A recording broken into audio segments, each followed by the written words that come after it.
शेतकऱ्यांच्या पिकाच्या देठालाही धक्का लागता कामा नये. छत्रपती शिवरायांचा महाराष्ट्र असं आपण स्वाभिमानाने सांगत असतो. ज्यांचं नाव जरी घेतलं तरी आपली छाती स्वाभिमानाने ताठ होते. ज्यांचं नाव जरी घेतलं तरी आपल्या तोंडातून आपोआप जय असा आवाज निघतो. ते छत्रपती शिवराय.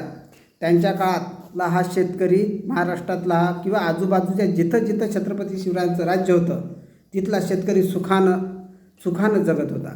तर या शेतकऱ्यांच्या महाराष्ट्रामध्ये या छत्रपती शिवरायांच्या महाराष्ट्रामध्ये आज मला तरी असा आनंद वाटतो आहे की आज महाराष्ट्र शासनानं जो निर्णय घेतला तो खरंच छत्रपती शिवरायांच्या महाराष्ट्राला साजेस, त्यांच्या विचाराला साजेसा असाचा निर्णय आहे. कारण याच्यातून अनेक वाद संपुष्टात येणार आहे. कारण आता अनेक ज्या प्रकरणामुळे, ज्या गोष्टीमुळे अनेक वाद निर्माण होऊन त्या वादाच्या हजारो केसेस न्यायालयात प्रलंबित होत होत्या आणि त्या केसेसमुळे कितीतरी म्हणजे सर्वांनाच या गोष्टीचा विलंब होत होता. हजारो केसेसमुळे इतर केसेसना सुद्धा विलंब होत होता. तर तो मुद्दा होता धुऱ्याचा. म्हणतात ना, एक म्हण आहे, वावर पडे आणि धुऱ्यासाठी लढे. गावातली म्हण आहे, वावर पडे आणि धुऱ्यासाठी लढे. ग्रामीण भागातली म्हण आहे. आणि वावर शेत अर्धवार पडीत असते आणि धुऱ्यासाठी लोक भांडणं करतात, कारण ते जाण्याचा रस्ता असतो. तर ही म्हणजे एक मानसिकता आहे. आणि दुसरी एक म्हण आहे की फेरा परवडला पण झगडा नाही परवडला.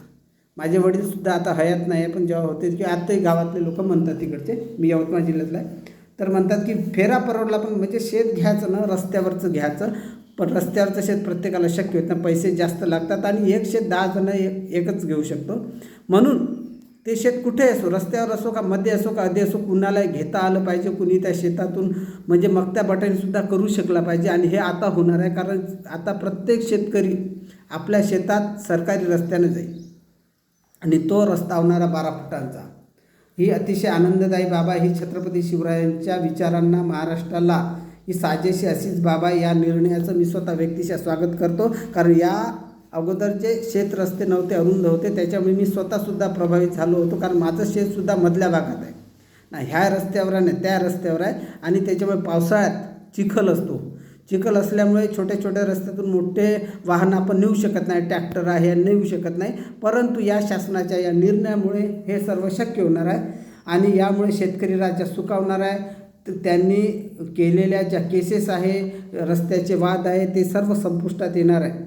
आणि म्हणून शेतकरी आणि खऱ्या अर्थाने महाराष्ट्रातला शेतकरी आता प्रगत होणार आहे. आणि आज या ठिकाणी मी एवढंच बोलू इच्छितो. जय शिवराय.